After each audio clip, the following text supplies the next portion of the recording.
Bonsoir, babous. C'est aujourd'hui de soir. Thirsty Thursday. What y'all know about it? I'm pretty excited. Yeah, I just got back from work. Tonight was a pretty good night. It was not too hectic, not too crazy. Pretty good all around. Nothing much to speak of, except there was something at the end. I feel like if anybody knows that, like I told you guys, this is going to be so much trouble. But we had like a grease trap back up at the end of the night, and it is like in Ghostbusters 2, they're describing the reign of Vigo the Carpathian, and they're like, the streets run red with blood, like. It was so bad. It was like right at close, so it didn't like affect anything, but it was just like the carnage. I mean, this is everything gross that you can imagine. Just like, ugh. Like butched dead animal carcass and blood and grease. It was so nasty. They're gonna get taken care of now. But yeah, on that note, doesn't it make you feel hot and sexy? Ready to think about our love life? Yeah, it's been a good week, I think. It feels like we're headed into a good weekend. I believe we have a new moon coming up. I'm not sure if it's this weekend or not. I need to double check on that, but I'm gonna have to try to get up really early and do like a daytime reading to get my video up before work, because I'm gonna be working all weekend. All right, guys, what do we need to know about our love life? Oh, and before I pull the cards, just a daily reminder that this is a period of time called the Omer, and this is gonna, I believe, take us into like the beginning or middle of June. And so this is a time of testing post Passover. So during Passover, we get all of this this light and this energy and these blessings, and over the next 49 days, we have to practice restriction and overcome our negativity in order to keep that light. And what happens is that light can become chaotic if we don't ground it and earn it and build the vessel for the light to contain it. And the way we do that is that over the next 40 days, the 7 levels of our own human soul are going to be tested every day. And so basically it's going to be challenging enough to where we can do like 8 times the spiritual healing and correction that we can on an average day, like during these 50 days. It's like 8 times as strong every single day. So be on the lookout for probably once a day. There's like different themes for different governing forces of the soul. But it will attack you in ways that will attack your thoughts. So you'll be thinking negatively, and you'll be thinking like you're not good enough. It'll play on all your insecurities. It's going to play on all of your weaknesses. If you're temperamental, if you like worry about money, if you worry about health, like whatever your own like fears, insecurities, and weaknesses are, the challenges will come and poke you in those spots. And it's actually really positive when that happens. So don't beat yourself up if you're like worried or scared or sad or you're having negative thoughts or whatever, because they're opportunities. Because if you can catch those thoughts and just make the slightest bit of progress to say, no, I am not going to believe that thought. I'm going to choose this new cycle, this up-leveled self. I'm going to believe better about myself. I'm going to believe better about my life. I am going to be the master of my own ship. I'm going to choose my thoughts. I'm going to choose my feelings, or at least I'm going to start practicing that, the ability and the possibility of being able to do that. And so this is when we get to use the part of our humanity that makes us most divine, which is our free will. And we have to calmly choose the certainty that even if we don't understand what's happening, that everything is playing out for our highest good, or it can. Any situation could be turned around to be a blessing for us any time, as long as we believe that it can, and we keep proactively like showing up like it is, and saying no to the fear, no to the lack, no to the fear, lack, and doubt, right? And so there was another detail I was going to add there.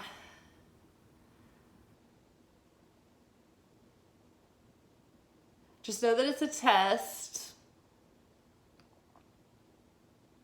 Know that everything's fine. Know that you're perfect just the way that you are, but we're just proactively evolving all the time.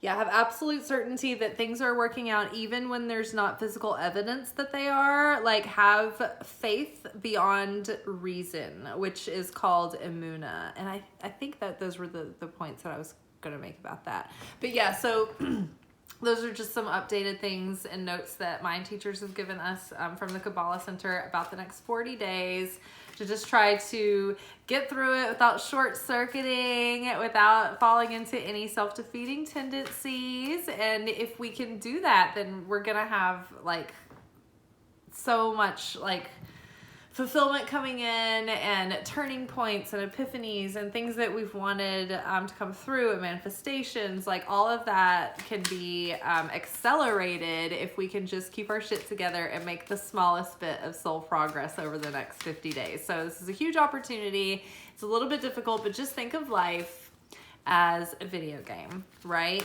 And expect that your little opponents are going to come challenge you at each level that you get to, and just be ready for them, and don't take it any more seriously than that. Pretend it's all a game and it's all an illusion, and things will work themselves out.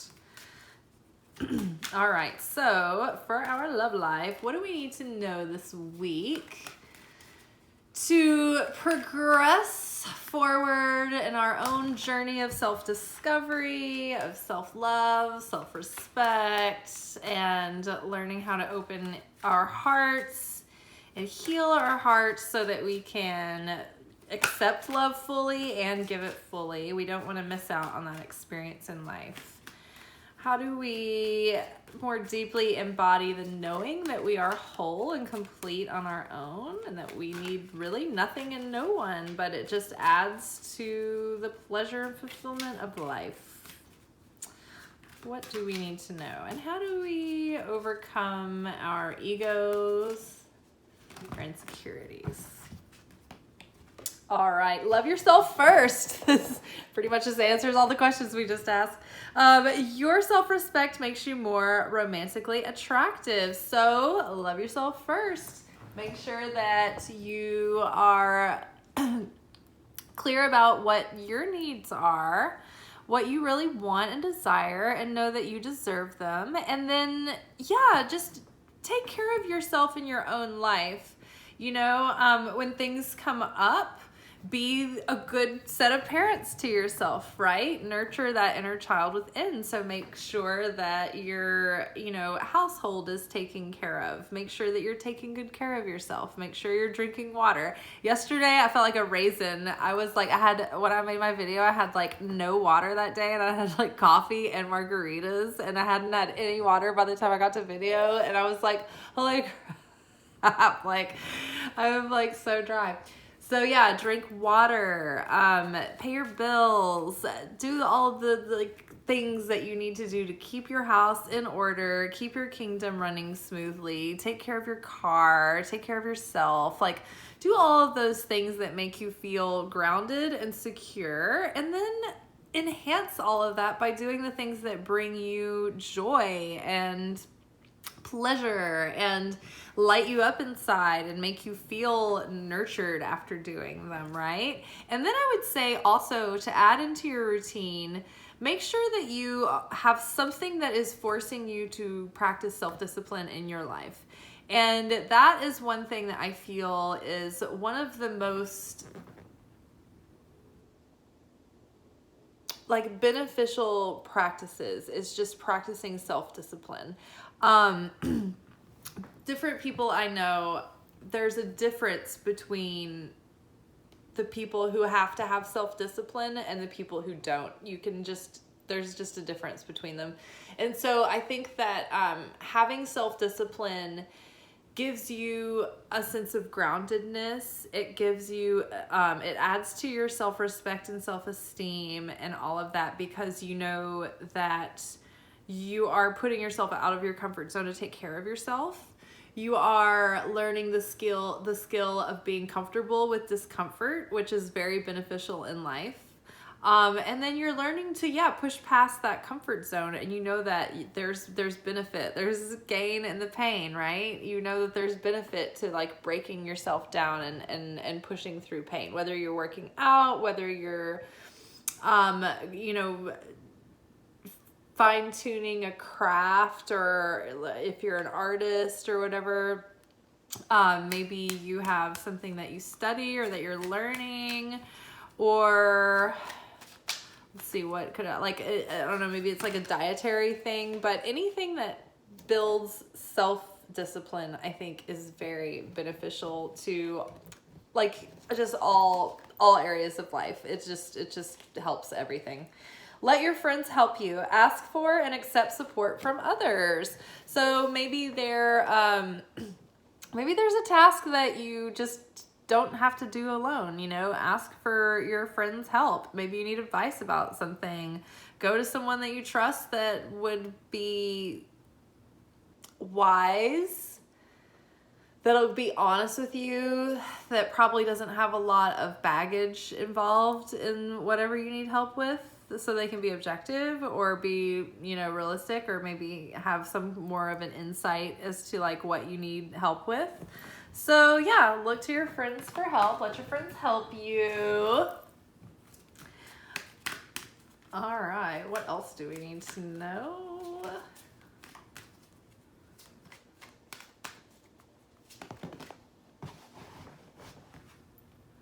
Let's see, what is this? Oh, codependency. Addictions are affecting your romantic life. So watch out for codependent patterns. That's definitely going to come up over the challenging window of time over the next few weeks. So codependency can show up as an anxious attachment, or it can show up as an avoidant attachment. What you're looking for is a balance of two interdependent people who can be happy as like on their own and take care of themselves and be fulfilled and fill their cup, but they enjoy having other people around, and they can like be in a partnership and stand in their own two shoes and be themselves and remember their boundaries and their needs, but also like share and like take someone else's needs into account also. This is like an interdynamic, right? It's not the same as the people who have these patterns of always attracted to someone who's emotionally unavailable, or you always like the person who lives out of town, or this is like a codependent thing.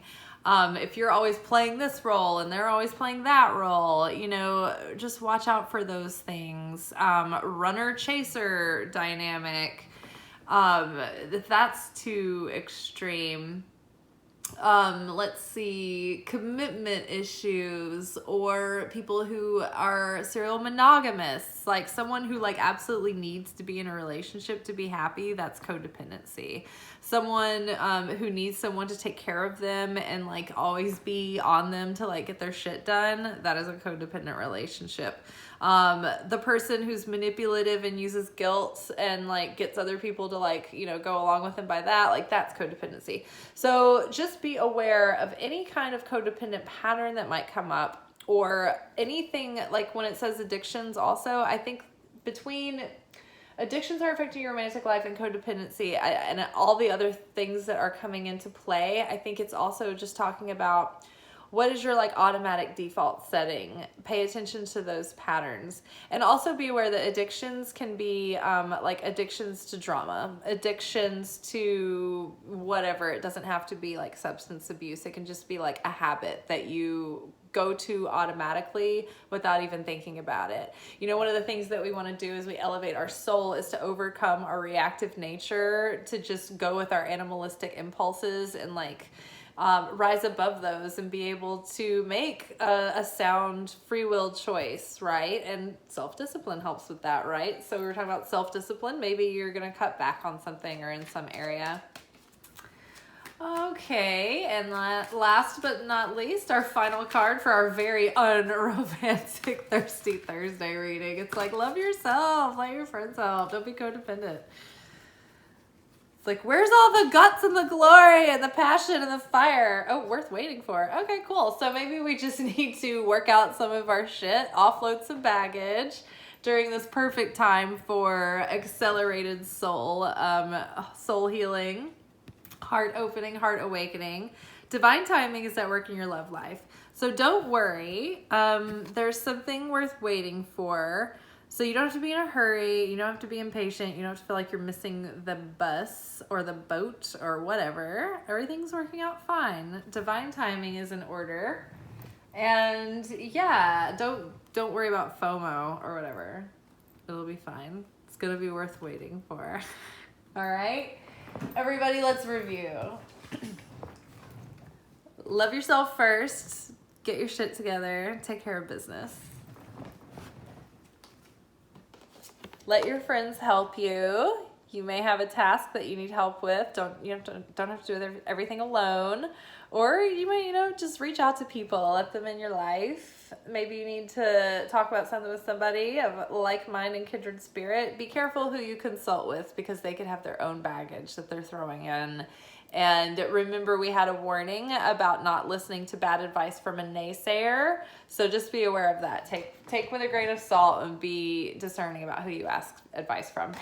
Codependency, watch out for any kind of codependency patterns that are coming up in these challenges over the next 40 days. Just expect them to, and don't be hard on yourself. It's like an opportunity that they come up. It's a positive thing.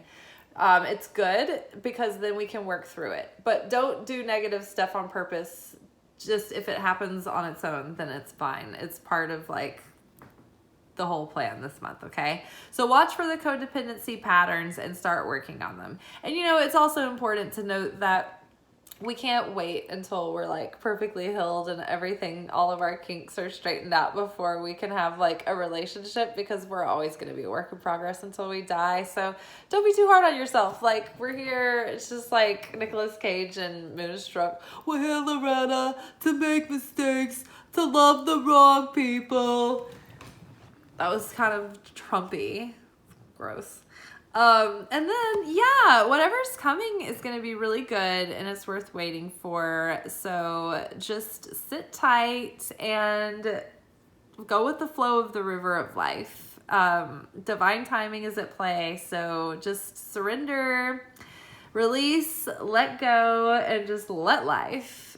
And it'll be worth it. So don't worry. Don't feel like you need to hurry or push or charge ahead or feel like you're like missing out. Everything's gonna be fine. All right, you guys. Love ya. Bye.